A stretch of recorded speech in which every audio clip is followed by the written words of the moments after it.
বাণিজ্য ঘাটতি কমলে বাংলাদেশি পণ্যের উপর আরোপ করা পাল্টা শুল্ক কমানোর আশ্বাস দিয়েছে ঢাকায় সফররত যুক্তরাষ্ট্রের বাণিজ্য প্রতিনিধি দল।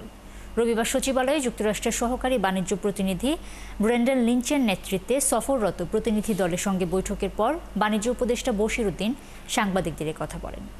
এ সময় তিনি বলেন, বাংলাদেশের উপর যুক্তরাষ্ট্রের আরোপিত শুল্ক নিম্নমুখী করার বিষয়ে আলোচনা হয়েছে। 1 মাসের মধ্যেই যুক্তরাষ্ট্রের সাথে চুক্তির সময় নির্ধারণ হবে বলেও তিনি জানান।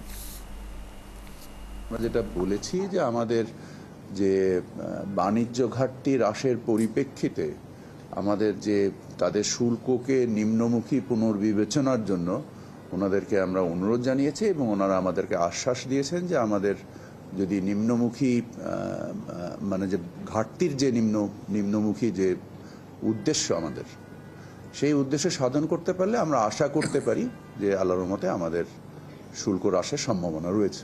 আশা করি যে যদি আমরা আমাদের তাৎপর্যপূর্ণভাবে বাণিজ্য ঘাটতি হ্রাস করতে পারি, তাহলে আমরা যদি আরও বেশি অগ্রাধিকারমূলক শুল্কে যুক্তরাষ্ট্রের বাজারে প্রবেশ করতে পারি, তাহলে আমাদের আমদানিও বাড়বে, তুলার আমদানিও বাড়বে এবং যুক্তরাষ্ট্রে আমাদের রপ্তানিও বাড়বে। সো এটা উভয়ের সক্ষমতার জন্য উপযোগী এবং সহযোগী হবে।